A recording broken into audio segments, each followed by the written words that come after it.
السلام عليكم، عاملين ايه؟ انا شيماء واهلا بيكم في فيديو جديد. آه النهارده بقى فيديو التسويق. طبعا يعني طلبتوه مني كتير جدا وانا صراحة اتأخرت جدا عليكم فيه. معلش يعني حقكم عليا، انا فعلا قصرت قوي في الفيديو ده. ولكن خلاص اهو الحمد لله وقته جه اهو. بس بصوا يعني هو مبدئيا انا صراحة كنت محتارة اعمله فيديو واحد ولا اعمله اكتر من فيديو، لان هو الموضوع في التسويق بيبقى يعني الكلام فيه كتير بقى. لو الواحد مثلا كل واحد بيحكي تجاربه الشخصية، يعني انا مثلا هحكي الحاجات اللي جربتها او هقول لكم الحاجات اللي نفعت معايا او كده، فالموضوع بيطول. يعني مش حسيت ان هو لو فيديو واحد هبقى عملته كده يعني كروته يعني الكلمة دي بنقولها في مصر كروته، بمعنى ان هو ايه، اما حد يعمل حاجة بسرعة كده من غير يعني من غير اتقان، من غير ذمة، من غير ضمير. ف... فقلت كده هيبقى هظلم ناس مثلا هتبقوا داخلين فاكرين ان هم هيستفادوا في الفيديو ده فما يستفادوش. فقلت لا حرام، فعملت زي تصويت على اليوتيوب زي ما انتم شايفين كده، ان انا اعمل فيديو واحد ولا اكتر من فيديو. فالغالبية اختاروا اكتر من فيديو، وده هيكون بناء على طلبكم ان شاء الله. هو مش عدد فيديوهات محدد لان لسه بصراحة ما حددتش هيكون كام فيديو، بس وقت ما احس ان انا خلاص قلت كل اللي عندي بقى وظبطت كل حاجة هقول لكم ده اخر فيديو مثلا في الفيديوهات اللي احنا بنعملها. طيب بصوا بقى. آه، مبدئيا يعني برضه انا عايزه اقول لكم حاجه.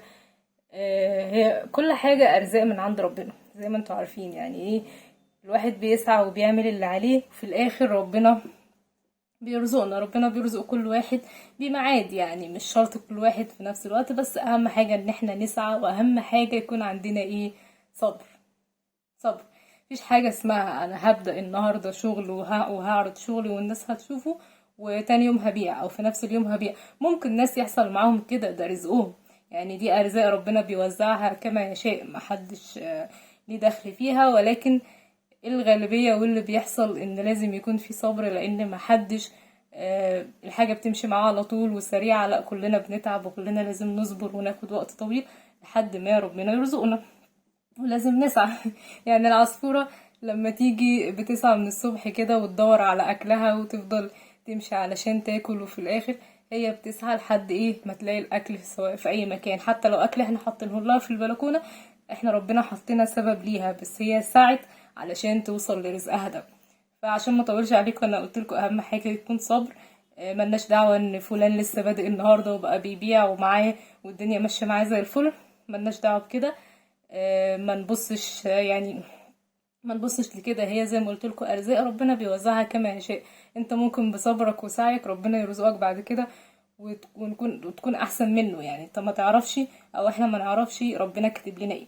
طيب هنبدا بقى خلاص بقى عشان ما نطولش اكتر من كده. بصوا بقى، اول حاجه في التسويق ايه بقى، احنا متفقين ان عشان لو احنا هنسوق عن طريق النت فطبيعي طبيعي بنصور شغلنا، ده طبيعي. يعني التسويق اول حاجة اي حد هيكلمكم في التسويق هيقول لكم صورة حلوة. اللي يخليني اشتري المنتج بتاع فلان وما اشتريش بتاع فلان تاني الصورة. انتوا حتى لو لاحظتوا كده نفسكم، انتوا نفسكم لو بتقلبوا مثلا على اليوتيوب، انتوا ممكن تدخلوا الفيديو من صورة الفيديو قبل ما تبصوا على العنوان اصلا بتاع الفيديو. فالصورة مهمة جدا، الصورة عامل اساسي. يعني محدش مثلا يقول ايه ان الصور مش مهمة، لا الصور مهمة جدا جدا. طب انا ما بعرفش اصور، اتعلم. هي حاجة ملهاش اجابة، يعني ملهاش اجابة تانية غير كده، لا اتعلم. ما بعرفش اصور، اتعلم واحاول وهغلط وهجرب وهغلط مرة واتنين وتلاتة، بس في الاخر هتعلم.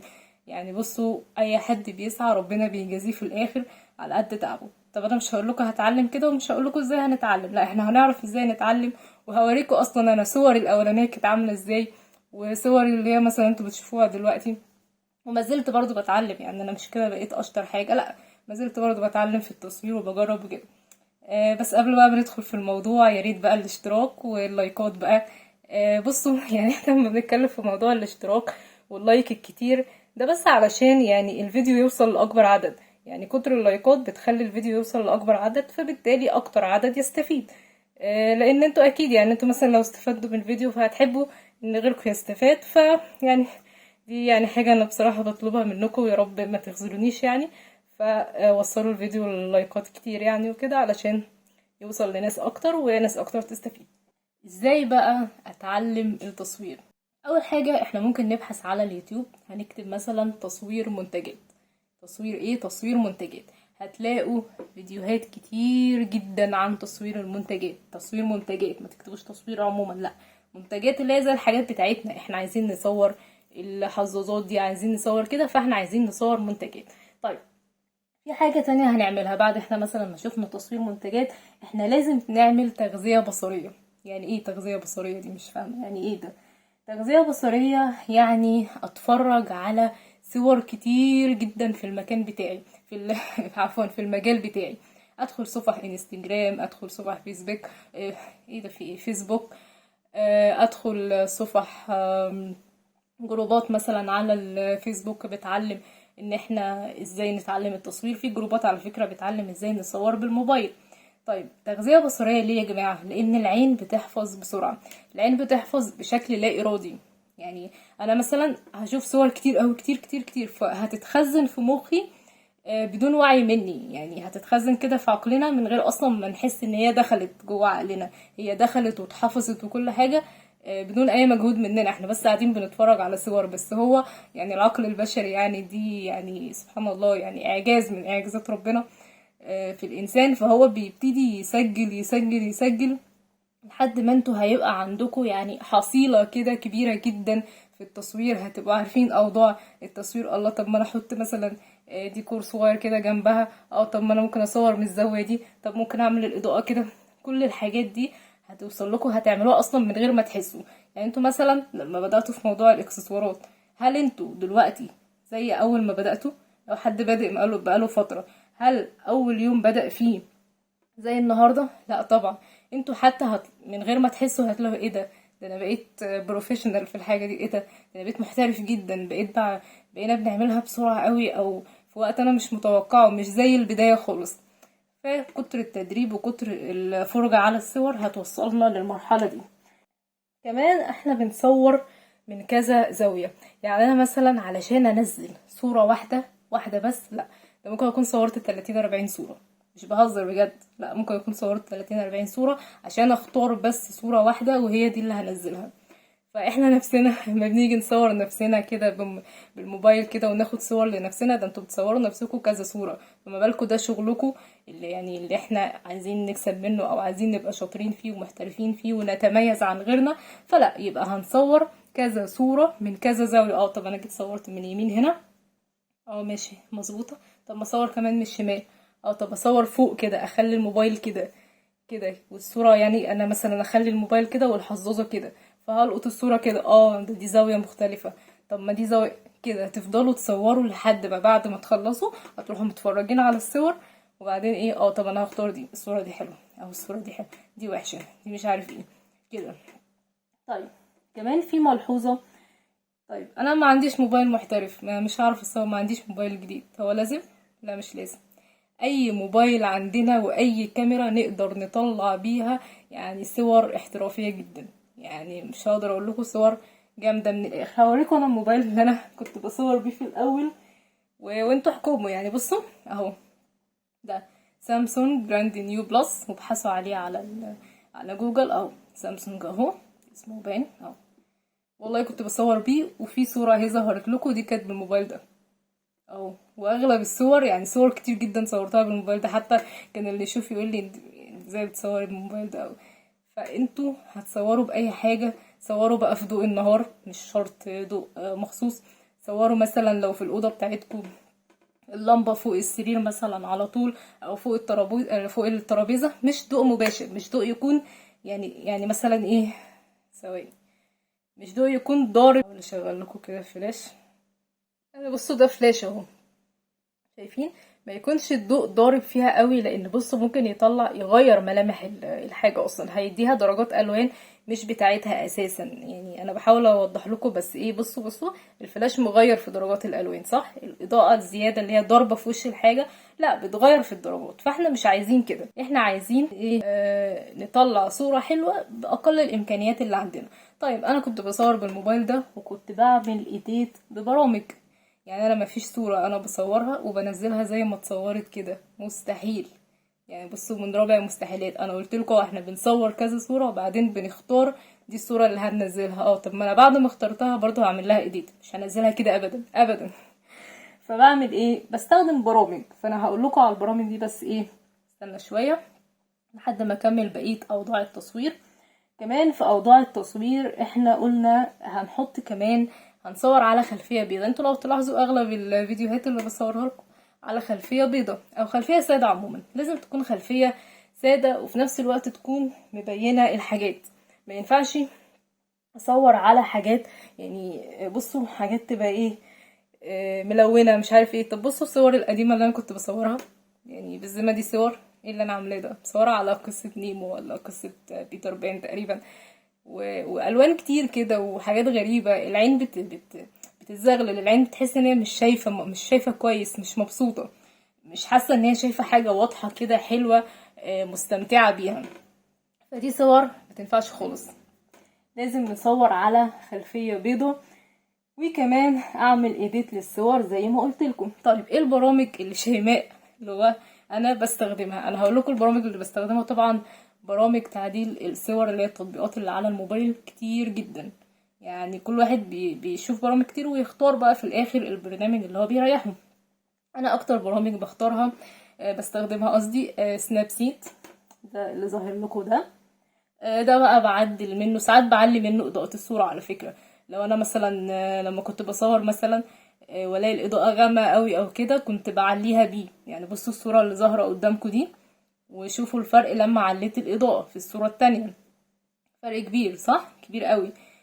كمان كنت بعمل زي ديتيلز كده، بعدل تفاصيل الصورة، بخليها تبقى ايه يعني، زي ايه، تتحدد تتحدد شوية كده، تبقى بارزة اكتر او تحسوا ان هي واضحة اكتر، يعني عشان تبقى ظاهرة قدام الناس. كمان ساعات بعمل لها بلور. في الموبايل القديم ما كانش عندي ان انا اصور بالكاميرا كده عزل. في الموبايلات الحديثة دلوقتي بتختار خيار كده ان انت تعمل عزل للخلفية، تصور الحاجة دي فتبقى الخلفية كلها بلور كده، زي كأنها مش باينة خالص او ضبابية او حاجة، ويبقى التركيز على الحظاظة او الاسورة بس اللي قدامك. الموبايل القديم ما كانش بيعمل كده، بس الموبايل الجديد بيعمل كده. بس صراحة مش بستخدمها قوي، مش هكدب عليكم. فانا ما زلت بحب اعمل البلور من برنامج سناب سيت تحديدا. ده اكتر برنامج بيريحني جدا في البلور، لان انا بركز على الجزء اللي انا عاوزاه بالظبط.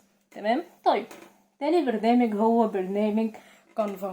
برنامج كانفا ده برضو نقدر نعلي منه الإضاءة، نقدر نختار منه أحجام الصور، يعني صورة حجمها مناسب لليوتيوب ولا حجمها مناسب لستوري على الانستجرام، ولا حجمها مناسب مثلا لبوست على الانستجرام أو كده. بنقدر نختار حجم الصورة منه. كمان بقدر اعمل منه برضو اللي هو الكونتراست، اللي هو التباين، ان انا برضو ابين الالوان اكتر او ابين حدة الالوان في الصور اكتر. وكمان بعمل منه حاجة اسمها ساتوريشن برضو، ده تعزيز الوان. يعني مثلا اللون الاصفر ده ممكن تحس ان هو في الكاميرا كده يبقى باهت شوية، مش باين قوي. فتعزيز الالوان ده لا، بيخليه اصفر كده، اصفر مش اصفر فاقع يضرب في عينينا، لا، اصفر حلو كده، لون مظبوط بقى، تحس ان هو اداله دقة كده في الالوان. لو حابين هشرح لكم البرامج دي واوريكم الخطوات اللي انا بعملها، وقولوا لي، وهبقى اعمل لكم فيديو ان شاء الله يكون تبع سلسلة فيديوهات التسويق دي برضو، بس عرفوني في التعليق. طيب في كمان برنامج بيكس ارت. هو انا مع الموبايل القديم كنت بستخدمه كتير بصراحة. فده برضو بختار منه احجام الصور، حجم صورة اليوتيوب او حجم الستوري او الحاجات دي. بس هو يعني في ناس بتحبه جدا في الايديت على فكرة. بيكس ارت ده كأنه برنامج فوتوشوب بس على صغير. بس انا بصراحة يعني بيكس ارت بالنسبة لي مش متعمقة فيه قوي، مش زي اللي هو سناب سيد وكانفا او كده. بس ممكن اشرح لكم برضو في الحاجات اللي انا بعملها من عليه يعني. في كمان اخر حاجه بقى برنامج ريميني ده انا عملت لكم شرح ليه على اليوتيوب. هنا الفيديو هيظهر لكم في حرف الاي، وهحطه لكم برضو في اول تعليق. ريميني ده بقى الخطوة الأخيرة في الصور. ليه بقى؟ لأن هو بيحسن جودة الصورة بقى. يعني بص، خليكوا عارفين حاجة، الصور لما بنصورها وبعدين نروح نوديها للتطبيق ده، تخرج من التطبيق ده تروح للتطبيق ده تروح للتطبيق ده، كل ده بيقلل في جودة الصورة. ده شيء أساسي على فكرة، دي حاجة لازم تكونوا عارفينها. كل التطبيقات دي بتبوظ، يعني هي بتخلي بقى جودة الصورة لا منغبشة مش متظبطة كده. فبعد كده بعد ما نخلص كل المراحل دي بوديها بقى على برنامج ريميني عشان بقى تديها كده ايه، صفاء كده، تبقى خلاص بقى صورة كده ناعمة، صورة ايه، متظبطة كده، يعني زي الفل من الاخر بقى. كمان اصلا لازم تعرفوا ان الصورة لما بتكون الكواليتي بتاعتها كويسة، يعني الجودة بتاعتها كويسة، بتظهر اكتر قدام الناس. يعني اي حاجة سواء الانستجرام او الفيسبوك او حتى اي موقع من المواقع بتاعت السوشيال ميديا، كل ما بتكون الصورة جودتها افضل كل ما بتبتدي تظهر قدام الناس. طيب طبعا انا وريتكم بقى الصور الملونة واللي انا كنت بصورها على خلفيات غريبة جدا، وشوفوا الصور مثلا اللي بتتصور دلوقتي بقت عاملة ازاي، في فرق رهيب. في صور بالموبايل القديم هو كان كاميرته 5 ميجا، يعني عادي خالص موبايل اصلا، يعني حتى الكاميرا نفسها كانت بتبقى غامقة، بس مع ذلك كنت بطلع بيه صور كويسة بالايديت وبالحاجات دي زي ما قلت لكم، وانتوا حتى شايفين الفرق قدام عينيكم. تمام. طيب دلوقتي يعني يعتبر احنا قلنا اغلب الحاجات في موضوع التصوير. طبعا مش كل الحاجات لان مجال التصوير واسع جدا والواحد بيفضل يتعلم، احنا هنفضل نتعلم طول عمرنا. ده يعني الواحد هيفضل يتعلم كده طول حياته، عمرنا هتقول ايه ده انا خلاص بقيت شاطر ووصلت بقيت محترف في الموضوع ده، لا، هنفضل كل شويه ده في حاجه جديده، ده أنا النهارده بتعلم حاجه جديده، حاجه اللي اتعلمتها امبارح غير اللي بتعلمها النهارده. طيب زي ما قلت لكم، لو انتوا عايزين اشرح لكم البرامج اللي انا بستخدمها، يعني شرح بسيط على قدي، لان انا هشرح لكم مش هشرح كل الحاجات اللي في البرنامج، انا هشرح لكم الحاجات اللي انا بستخدمها شخصيا في تصوير الشغل عموما، فاهمين؟ لان ده اللي يهمنا. بس هو عموما يعني هو الفيديو ده هيكون زي مرجع كده لاي حد في التسويق او اي حد في التصوير، عشان كده بقول لكم اعملوا عليه لايكات عشان يظهر لاكتر ناس وتستفيد. لان اصلا الايديت والتصوير والحاجات دي بتنفع مع كل الناس، اي حد بيبيع اونلاين لازم يهتم بالحاجات دي. طيب ان شاء الله لو انتوا يعني قلتولي في التعليقات ولقيت اكتر حد قال عايز شرح للبرامج، هيكون الفيديو الجاي شرح للبرامج. لو ما قلتوش هنكمل بقى التسويق وهنشوف هنعمل ايه بعد ما اتعلمنا التصوير. وبعد مش شرط نكون محترفين على فكرة، في البداية احنا هتصوروا بالاساسيات اللي انا قلتلكوا عليها على خلفية بيضة، هنتعلم نعمل الايديت، نشوف هنظبط ايه في الصورة او كده، ونبتدي ننزل عادي على وسائل التواصل الاجتماعي. نختار حجم الصورة، لو هتنزلوا على بوست على الفيسبوك اختاروا ده هختار الحجم، المقاسات دي بتاعت الفيسبوك او المقاسات بتاعت الانستجرام او كده، ونبتدي ننزل. يعني وانتوا بتتفرجوا معايا جربوا صوروا ونزلوا عادي واشتغلوا عادي مفيش اي مشكلة، ونفضل فيديو نبتدي نعمل بقية الحاجات بقى. نشوف مثلا ازاي نبيع، ننزل مثلا فين بقى عشان نبيع، ايه اللي نعمله علشان ننزل والبوست يعني الى حد ما يوصل. مثلا لو احنا ما عندناش تكلفة ان احنا نعمل اعلان على الفيسبوك اللي هو اعلان ممول او سبونسر، نشوف يعني احنا اصلا الاساسيات اللي نعملها كبداية، اللي هو انا حد لسه بادئ بحاول بس اظبط نفسي، اعمل ايه، انزل ايه، احط فين، كل الكلام ده نعرفه ان شاء الله في الفيديوهات الجاية.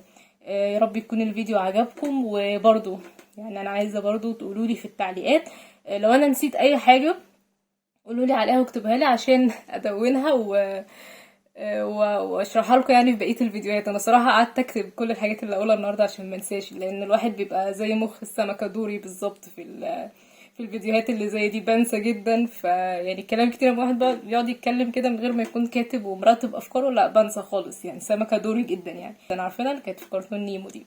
المهم قولولي في التعليقات زي ما قلت لكم كل ارائكم واقتراحاتكم، ويا رب اتمنى يكون الفيديو عجبكم ويا رب يكون مفيد ليكم، واتمنى ان تقولي وتقولوا لي ان احنا استفدنا من كل الفيديوهات دي، ويكون ربنا يعني سخرني كحد يكون يعني سبب ان في باب رزق لحد، احنا ما بنجيبش شغل لحد ومحدش بيرزق حد، احنا ربنا بيحطنا اسباب في طريق بعض، علشان ربنا عايز يكرم فلان ده او عايز يرزق فلان ده، فبيحط له اشخاص في طريقه. فاحنا كلنا اسباب في حياة بعض، ربنا كده بيسخرنا لبعض علشان نساعد بعض ونوصل مع بعض كلنا لأفضل حاجة، وكلنا نتمنى ان ربنا يكرمنا ويرزقنا بكل حاجة.